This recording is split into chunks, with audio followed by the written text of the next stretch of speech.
Bonjour à tous, un nouvel épisode de l'Afterlap, le podcast du sport auto. Et aujourd'hui, événement, grande fierté pour moi, grand honneur que d'avoir Henri Pescarolo à nos côtés. Bonjour Henri. Bonjour à tous. Ça va Henri ? Eh ben ouais, ça pourrait être pire, ça pourrait être mieux aussi. Enfin bon, on vieillit tranquillement. Bon, en tout cas, on te remercie beaucoup de nous recevoir. Je dis tout de suite que la richesse évidemment de ton parcours fait qu'on va avoir 3 épisodes différents avec toi.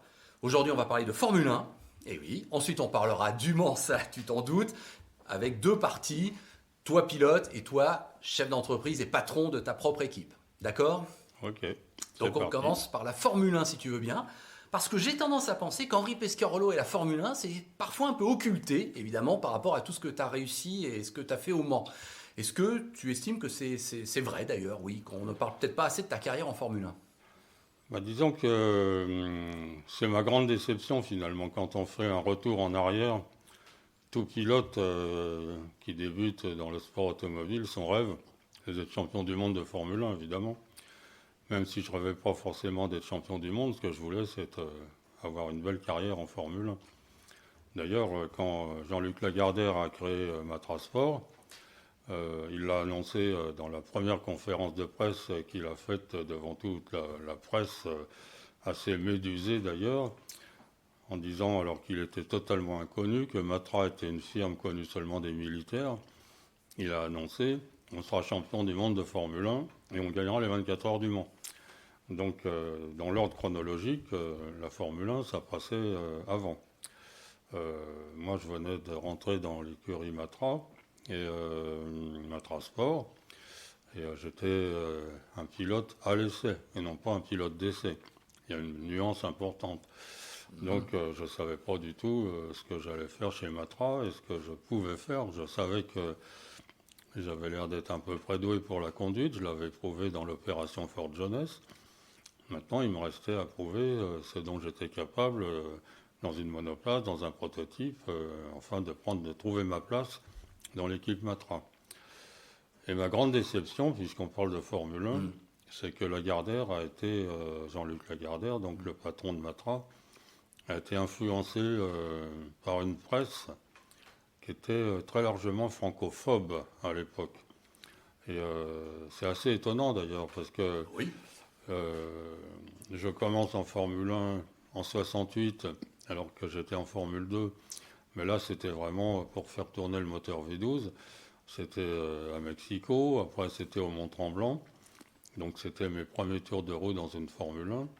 Et le moteur cassait tout le temps. Donc j'ai pas grand souvenir de ces 2 courses. Parce que d'abord, on avait pris sur ma voiture tout ce dont Veltoise avait besoin sur la sienne. Donc j'avais plus d'aileron, j'avais plus rien du tout sur la voiture. En fait, c'était pas mes débuts en Formule 1. Mes débuts en Formule 1, ça a été vraiment en 70. Bon. Mais c'est vrai que je voulais te poser une question sur 68. Attends, j'enchaîne parce que on se souvient pas. Tu fais le Grand Prix du Canada le 22 septembre. Or, Le Mans 68 est décalé au mois de septembre à cause des événements de mai. Et c'est le 28-29 septembre. Donc tu te souviens avoir fait l'aller-retour comme ça, de manière très serrée ? Ah oui, mais c'était des choses qu'on faisait très souvent à l'époque. Pour revenir sur une autre discipline, le Tour de France automobile. Beltoise et moi, on était engagés au Tour de France avec des Matra du Mans, les 650. Or, au départ du Tour de France, on n'était pas là. Beltoise et moi, on courait aux États-Unis en Formule 1. Ah oui. C'est donc Larousse et Jabouille qui ont pris le départ pour nous.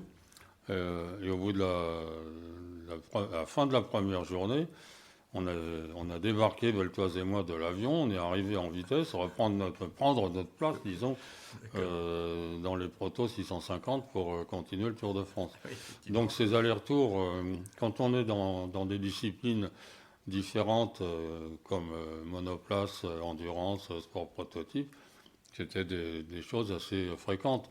Surtout qu'en plus on faisait de la Formule 2 très souvent, donc on était sur un circuit en Formule 2, on partait faire les essais en Formule 1, on allait en sport proto, donc faire le Grand Prix du Canada au Mont-Tremblant et puis revenir au Mans. Oui, Et puis après, tu es reparti aux États-Unis la semaine d'après, je te voilà, le dis. donc Oui, c'était quelque chose d'assez classique, disons. bon, parce qu'on a l'impression qu'il y a 50 ans, c'était pas comme maintenant pour les déplacements, mais enfin, oui, c'était déjà de l'aventure, oui, ça c'est sûr. Donc, comme tu l'as dit, toi, tu oublies un petit peu ces 3 Grands Prix de 68, tu vas directement à 70. Oui, Toi, c'était pas vraiment le début en Formule 1. On m'a mis dans la voiture parce qu'il fallait te faire tourner le moteur V12 qui, à l'époque, était très peu fiable, il cassait tout le temps. Ça a d'ailleurs valu une petite photo qui m'a posé beaucoup de problèmes chez Matra. J'étais au Mont-Tremblant et le moteur venait de casser. Le deuxième moteur venait de casser. J'étais donc dans la voiture.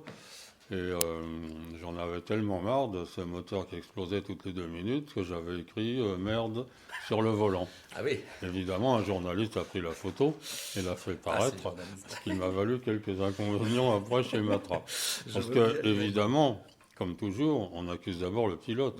C'est moi qui cassais les moteurs. C'est pour ça que ça m'avait foutu hors de moi, parce que je savais que j'avais fait aucune faute. Et au retour à Vélizy, on s'est aperçu que j'y étais pour rien et que c'était une faiblesse du moteur qui a été résolue par la suite. Donc mes vrais débuts, c'est 70. Avec une performance qu'on a oubliée, mais attends, elle est extraordinaire. Tu fais 3e à Monaco. Alors c'est là où je parle de cette presse affreusement francophobe.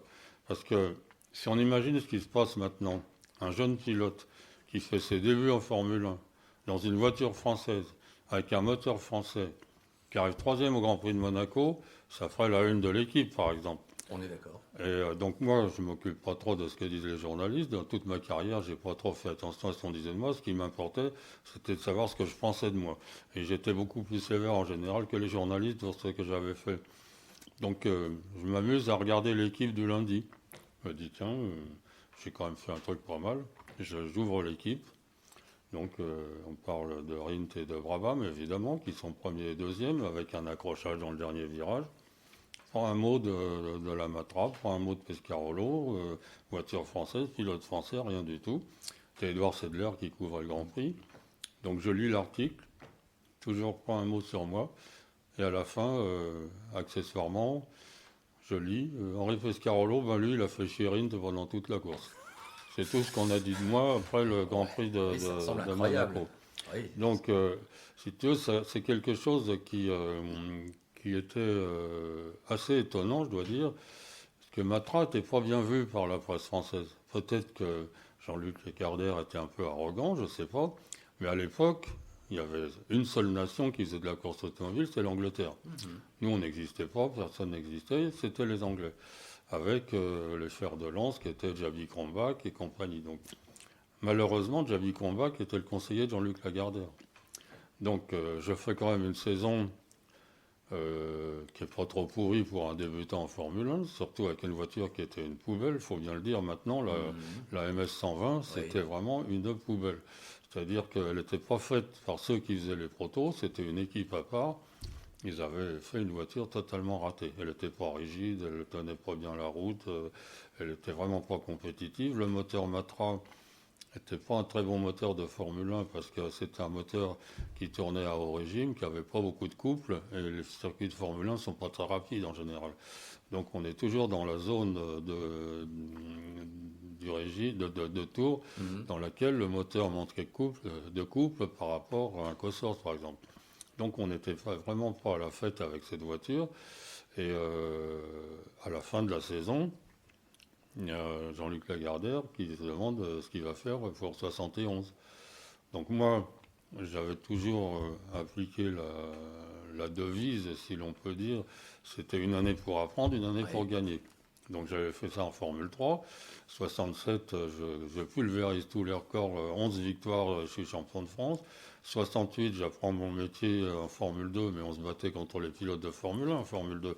Donc je gagne quand même à Albi, je fais une saison correcte. 69, c'était l'année pendant laquelle je devais être champion d'Europe. Je démarre la saison d'une manière tonitruante. Je suis en tête du championnat d'Europe. Et mon accident au Mans fait que je termine la saison très tardivement en ayant parcouru une grande partie de la saison. Donc je ne suis pas champion d'Europe. J'avais quand même prouvé pour mon retour en course au Nürburgring, dans le Grand Prix d'Allemagne de Formule 1 avec une Formule 2, je gagne la catégorie Formule 2 et je suis quatrième ou cinquième en Formule 1. Donc je prouve quand même que malgré mon accident, sur le circuit l'un des plus dangereux au monde, j'avais prouvé que j'avais retrouvé mon niveau. Et donc dans ma tête, 71, c'était pour gagner. Parce que je savais que la MS120 allait être refaite, ça allait être une MS120D, donc une voiture plus compétitive. Et Javi Kronbach, donc francophobe, comme tous les journalistes français de l'époque, dit à Lagardère, Jean-Pierre Beltoise, ce ne sera jamais un bon premier pilote, donc il faut prendre un bon premier pilote. Et il va dénicher Chris Amon chez Ferrari, qui n'est pas un mauvais pilote évidemment. Et donc Chris Amon arrive chez Matra avec un salaire incroyablement élevé pour l'époque, mais pas grand-chose quand même. Et puis moi je me retrouve dehors. C'est-à-dire que Jean-Luc Lagardère, qui m'a permis de devenir pilote de course, tout d'un coup il me tue. Une balle dans la nuque, dégagé. Et il n'y a pas de place pour vous. Chez Williams. Alors que dans ma tête, 71, je vais gagner. Comme j'avais fait en Formule 3, comme j'avais fait en Formule 2. Et je l'aurais fait parce que quand je passe dans une nouvelle formule avec l'ambition de gagner, il n'y a pas grand-chose qui m'arrêtait. Donc je me retrouve... c'est d'autant plus injuste que ton podium à Monaco, c'est déjà un exploit sensationnel. Mais tu fais 4 fois dans les points. Tu marques 8 points. 4 fois dans les points. Alors, c'est vraiment très, très bien. Il y a eu un circuit sur lequel, devant Lagardère, j'ai pas été bon. Je suis quand même arrivé 5e. C'est le Grand Prix de France à Clermont-Ferrand. La voiture avait un défaut rédhibitoire, la mienne en tout cas. Elle était incroyablement souvireuse dans les épingles. Et Jean-Luc Lagardère était dans l'épingle en bas derrière les stands. Et il voyait que j'arrivais pas à tourner. Donc il s'est dit, bon, c'est un mec, il marche peut-être bien, mais il sait pas régler sa voiture. Et quand Javi lui a dit, de toute façon, il faut mettre Beltoise deuxième pilote, ça l'a pas trop gêné. Donc en même temps qu'il m'a permis de devenir pilote de course, il m'a tué en ce qui concerne la monoplace. Parce qu'après, j'ai trouvé un volant, effectivement, chez Frank Williams pendant 2 ans. Oui. Mais bon, Frank Williams, c'était pas l'équipe qui allait devenir l'équipe championne du monde. Non. À l'époque, Frank, son principe, c'est qu'avec l'argent qu'on lui apportait, il payait les dettes de l'année d'avant. Donc la voiture, c'était pas une mauvaise voiture, c'était une marche. Oui. J'ai eu quelques bons résultats. Tu fais 4e en Grande-Bretagne en 71. Donc j'ai eu quelques bons résultats. Mais à la fin de l'année... Je m'aperçois qu'avec Franck, ça allait être difficile. Et j'ai une proposition de Ron Toronac de rentrer chez Brabham. Oui. Donc ça, c'était quand même grandiose. Et là, Franck, avec son charme et sa persuasion habituelle, il me convainc de rester parce qu'il dit, j'engage un nouvel ingénieur, il va faire une voiture fabuleuse, reste avec nous. Ce qui était sympa pour moi, il tenait à moi quand même. Et je cède donc, je lui dis ok, je dis à Ron Toronac, je lui dis non. Et là, le jeune ingénieur, c'était un mec totalement incompétent qui nous a dessiné, j'emploie le mot un peu trop souvent, tu vas me dire, mais une voiture inconduisible, non compétitive, ce qui est relativement pas grave, mais qui cassait tout le temps. J'ai eu 4 sorties de route dans lesquelles j'aurais dû être vraiment blessé parce que la voiture, elle se cassait en deux. Dans la compression à Brands Hatch, le moteur s'est désolidarisé de la coque. Il y a tout à casser sur cette voiture. Donc non seulement elle n'était pas compétitive, elle était hyper dangereuse. Et ça m'a tué complètement ma carrière de Formule 1, parce qu'après avoir été viré de chez Matra, entre guillemets, alors que c'était Beltoise qui était visé, avoir eu une première année chez Frank Williams à peu près correcte, et puis ça se termine par un fiasco, ma carrière était morte en monoplace. Oui, non, ça fait un petit peu mal au cœur d'entendre ça, mais enfin, on sait que c'est arrivé. Alors écoute, il y a 2 questions que je voulais te poser sur des points précis dans les années 70-71. Est-ce que tu as un souvenir, hélas, du Grand Prix de Monza 70 où Rindt se tue? Comme toujours, dans les accidents graves, toi, quand Jim Clark s'est tué derrière moi à Cunningham, je ne l'ai jamais su. Parce qu'il n'y a pas de safety car, il y a à peine un drapeau jaune, on ne ralentit pas les voitures, la course continue comme si rien s'était passé. Donc en passant, je voyais qu'il s'était passé quelque chose dans les sapins, mais personne ne sait ce qui se passe. Et à Monza, comme partout ailleurs, c'est a posteriori qu'on apprend ce qui s'est passé. D'accord. Et on a pris l'habitude, depuis nos débuts, à cette époque-là, de ne pas faire attention à ce qui se passe autour du circuit. C'est étonnant d'ailleurs quand on se replace à notre époque. de savoir à quel point, j'allais dire on s'en foutait, c'est pas le cas, mais à quel point on s'occupait pas de ce qui se passait dans un accident. Ouais, c'est ça. Moi, je suis passé à côté de voitures dans lesquelles j'ai des amis qui étaient en train de mourir, des voitures qui brûlaient, on passe à côté, on ralentit pas, il y a à peine un drapeau jaune, on continue la course. Donc quand Rint se tue à Monza, je le sais pas, Oui. on sait après ce qui s'est Ouais. passé. Alors, un an après à Monza, tu es l'auteur d'un exploit aussi fabuleux. Tu fais le meilleur tour en course, hein, tu le sais. Et ce tour à 247 km/h de moyenne va durer pendant des années comme étant le tour le plus rapide jamais fait en Formule 1. J'imagine quand même que tu en étais fier. Oui, mais là aussi, on l'apprend par hasard, si tu veux, parce que à Monza, ce qui joue, c'est l'aspiration. Donc, j'ai bénéficié pour ce tour-là d'une aspiration fabuleuse sans m'en rendre compte. C'est-à-dire que j'ai dû passer d'une aspiration à une autre, avec un autre paquet de voitures qui m'aspirent. Il se trouve que ça fait un record du tour. C'est pas du tout comme un record du tour à Spa dans la Matra, ça n'a rien à voir. Là, c'est le résultat d'un circuit rapide sur lequel il y a beaucoup d'aspirations et avec beaucoup de chance, j'ai bénéficié de bonnes aspirations. Donc, je l'ai su après. Et j'en ai pas une fierté particulière parce que d'abord la voiture était fine, la marche elle était assez fine et puis bon j'ai bénéficié de bonnes aspirations. Bon, bah, c'est très honnête de ta part de le reconnaître. Si on passe directement à l'année 74 où tu fais la saison quasi complète avec BRM, où tu retrouves Jean-Pierre Beltoise. Alors là, c'était un rebond quand même. Ouais, là c'est la fin, c'est-à-dire que il y a eu un épisode un peu triste, c'est-à-dire que quand on a impliqué Motul dans une écurie anglaise en Formule 2, avec Ron Dennis comme team manager, Motul était prêt à vraiment faire des choses, à prendre de l'importance et à faire des choses encore plus importantes que ce qu'il faisait. Donc on avait un projet de Formule 1 avec Ron Dennis.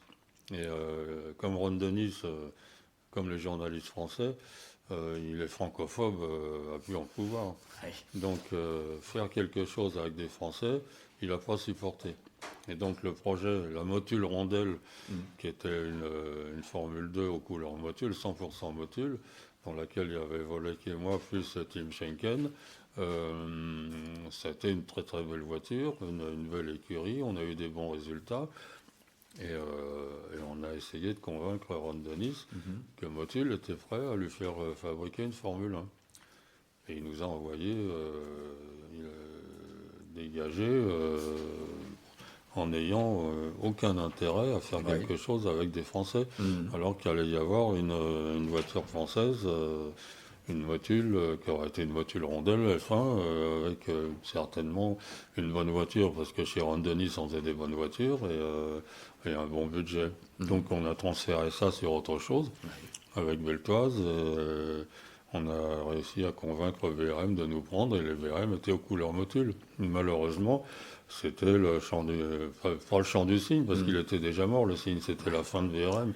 La voiture, la P180 était pas mal. La deuxième, c'était une P220, je crois, comme elle s'appelait comme ça. C'était pas des voitures très mauvaises, mais il n'y avait plus les moyens de les développer, de les mettre au point, de les faire courir correctement. Donc ça a été une fin de vie pour BRM et une fin de vie pour nous en ce qui concerne la Formule 1. Oui, même si... Alors donc tu marques pas de points, effectivement, cette année 74, difficile. Et tu rebondis en 76 avec 9 Grands Prix pour le team Noref. Non, c'est pas le team de rêve, c'est une sortie d'abord. Donc ça, c'est une voiture très connue. Oui, donc, non, mais oui, je parle de l'engagement. Bon, donc là aussi, ça m'ennuyait d'arrêter ma carrière de monoplace Formule 1 sur le, entre guillemets, le fiasco BRM.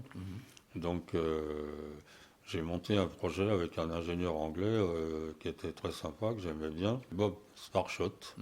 Et j'étais aussi très bien avec John Surtees parce que je l'avais souvent entrepris pour essayer de faire quelque chose avec lui. Donc on a monté ce projet. Donc Norev, c'est un fabricant de modèles réduits, de petites voitures, qui est très connu, et qui est dans la région lyonnaise.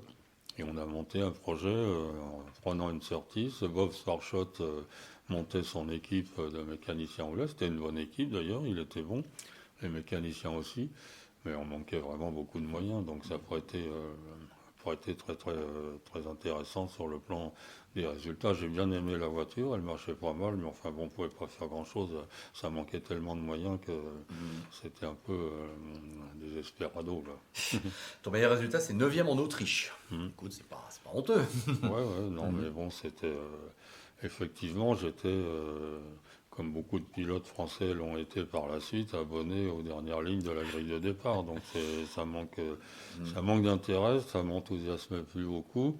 Surtout que dans le même temps, j'avais les meilleures voitures du monde en sport proto. Voilà, Donc ouais. quand on fait, quand on est un jeune pilote, rien que de s'asseoir dans une Formule 1, ça suffit à son bonheur. Après, avec l'expérience, s'il n'y a pas les résultats, bon, la Formule 1, pas très passionnant, surtout quand on a les meilleures voitures du monde en sport proto en même temps. Tout Donc, à fait. Et ça, donc j'ai laissé tomber ma carrière monoplace. ouais, ça fera évidemment l'objet de notre 2e épisode où, là, évidemment, au Mans, tu vas éclater au grand jour. 2 petites questions quand même sur l'année 76, puisque donc, tu y es avec le Team Norrêve. Le Grand Prix d'Allemagne, l'accident de Lauda, tu y es? T'as un souvenir là aussi ou c'est après que tu comprends ce qui s'est passé? Non, c'est-à-dire, ce que je comprends pas, c'est comment on peut perdre son casque dans un accident. Ça, j'ai jamais compris. Parce que même, on a tous eu les mêmes casques. J'ai tapé fort quelquefois au Grand Prix du Canada. J'ai démoli mon casque dans un poteau en Formule 1. D'ailleurs, c'est rigolo comme anecdote en parlant de Formule 1. J'ai été tétraplégique pendant 12 heures, ce qui est quand même assez étonnant. Oui. Et donc, j'ai pris à l'époque dans les bacs à sable, il y avait des poteaux qui maintenaient des grillages. Oui. Donc, j'ai pris un poteau dans la tronche, dans le casque. Et j'ai pas perdu mon casque, pourtant le choc a été très violent, puisque ça m'a paralysé, je te dis, pendant 12 heures. Ah, oui. J'ai jamais perdu mon casque dans un accident, et Dieu sait si j'ai tapé fort de temps en temps. Donc pourquoi il a perdu son casque? Et en fait, on a fait toute une histoire sur cet accident. S'il perdait pas son casque, il avait rien, pratiquement. Donc s'est retrouvé, je suis bien placé pour le savoir, déjà avec un casque ouvert, c'était pas drôle, mais sans casque du tout dans une voiture qui flambe. Et est-ce que ça valait vraiment la peine de sacrifier le circuit du Nürburgring, qui est le plus beau circuit du monde à mes yeux, à cause de ça? Non, j'ai jamais compris ce qui s'était passé, pourquoi il avait perdu son casque. Par contre, je sais ce qui s'est passé sur place. C'est Merzario qui a aidé à le sortir de la voiture. Tout le monde s'est arrêté.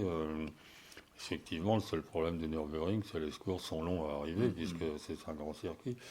Mais il y avait moyen d'organiser différemment les secours en mettant un peu plus tout autour. Enfin bon, pour moi, ça a été un scandale de sacrifier le circuit du Nürburgring pour cet accident. Et quand Lauda revient quelques semaines après au Grand Prix d'Italie, tu y es aussi. Tu te souviens avoir trouvé ça assez admirable de sa part ou sans plus? Comment tu voyais Lauda? Tu vois, je suis bien placé pour savoir que je sais ce que c'est de revenir après un accident grave et après avoir brûlé dans une voiture. Certes. Donc, que quelqu'un y arrive, même s'il a les oreilles en moins et s'il est un peu plus brûlé que moi parce qu'il avait plus de casque, quelque chose qu'on a fait soi-même, pourquoi les autres ne le feraient pas? Par contre, ce que je comprends pas, c'est qu'il a abandonné au dernier Grand Prix et qu'il perde le titre. Au Japon, là où Jamais je l'aurais abandonné, moi, parce que quand je suis rentré au Nürburgring, après avoir fait 4 mois d'hôpital, tout le monde doutait de ma capacité à reconduire une voiture, y compris chez Matra, et surtout chez Matra. Donc je sais ce que c'est de revenir. Mais s'il y avait eu un titre de champion du monde en jeu, j'aurais été encore plus motivé. Moi, j'avais aucun titre, j'avais juste à reprouver à tout le monde que j'étais capable de conduire. Donc qu'il abandonne parce que c'était trop dangereux et qu'il perde le titre pour ça, je l'ai jamais compris. Mais bon, ça c'est mon opinion, c'est tout. Et James Hunt, tu le considérais comment? Ça fait partie des pilotes, il y en a 3. Qui ont toujours été nuls et qui sont devenus fabuleux en Formule 1. Oui. Alors les 3, oui. C'est Jameson, D'accord. c'est Mansell, Ouais. qui avant il m'a jamais fait peur, Ouais. et puis Lauda. Ouais. Si tu veux, quand Lauda était en Formule 2, pour moi c'était un mec qui comptait pas. Autant il y en a qui m'impressionnaient Tu vois, j'imagine que dans leur berceau, ils allaient plus vite déjà que la nourrice d'à côté. Donc ceux qui m'ont impressionné éternellement, c'était Peterson, c'était Rindt, sans parler de Clark et compagnie, mais je les ai pas connus à leur début. Mais dans ceux qui ont débuté en même temps que moi, Lauda, il était pour moi, c'était insignifiant. Quand Ferrari est venu chercher Lauda, Beltoise était toujours plus rapide que Lauda, par exemple. Quand Ferrari est venu chercher Lauda, j'ai pas compris. Et tout d'un coup, il explose. James Hunt, pour moi, il était toujours derrière. Tu vois, c'était un mec qui m'a jamais impressionné. Il arrive en Formule 1, champion du monde. Mansell, pareil. C'est trois mystères pour moi. Parce que des mecs doués, ils sont doués depuis le début. Et eux, ils ont explosé en Formule 1, vraiment. Tu vois, c'est assez étonnant. Oui, c'est intéressant ce que tu dis. Bon, pour conclure sur cet aspect F1, Henri, on a compris qu'il y avait des regrets, qu'évidemment, tu n'as pas pu concrétiser tout ton talent en F1, mais bon, c'était intéressant vraiment de t'écouter. Est-ce que malgré tout, j'ai envie de positiver, est-ce que le fait de courir en Formule 1 quand même régulièrement dans les années 70, ça te sert pas quand même pour ton bagage général de pilote qui s'exprime notamment au Mans? Ce qui était formidable à l'époque, c'est qu'il y avait 2 championnats du monde. Il y avait un championnat du monde sport prototype et un championnat du monde Formule 1. On était beaucoup de pilotes à faire les 2 championnats du monde existants. On se retrouvait tous les dimanches. D'abord, on pouvait faire les 2 championnats, parce que chaque championnat comportait 12 courses. Ça faisait 24 courses, donc c'est ce qui se passe en Grand Prix actuellement, pratiquement. Sauf qu'en Grand Prix, ils ne peuvent plus faire rien d'autre. Donc on se retrouvait avec des marques qui faisaient les 2 championnats, comme le Ferrari, Matra, et des pilotes qui faisaient les 2 championnats. Donc c'était vraiment passionnant. Et c'est vrai que conduire un proto qui est le meilleur du monde et une Formule 1 qui est une poubelle, c'était plutôt mon bagage proto que j'essayais d'apporter à la Formule 1 et pas le contraire, parce que j'avais pas de Formule 1 compétitive. Mais ceci dit, c'est vrai que c'est de l'expérience en plus. C'est des circuits sur lesquels on allait avec les 2 types de voitures, ce qui était d'ailleurs assez amusant, parce que quand on allait avec la Matra 670 sur un circuit sur lequel il y avait eu un Grand Prix, on aurait été en première ligne du Grand Prix avec la Matra 670 parce que c'était une voiture fabuleuse et que les Matra F1 étaient pas très bonnes. Donc c'était effectivement faire les 2 championnats, c'était avoir beaucoup d'expérience, mieux connaître les circuits, progresser dans les réglages si on pouvait. Enfin, c'était intéressant de faire les 2. Oui. Merci Henri, merci d'avoir participé à l'Afterlap. C'est pas fini, hein. Il y aura 2 autres épisodes où tu seras notre invité, mais là, en tout cas, voilà, nous avons passé en revue ta carrière en F1 et c'était vraiment très intéressant. Merci Henri et donc à très bientôt. À bientôt.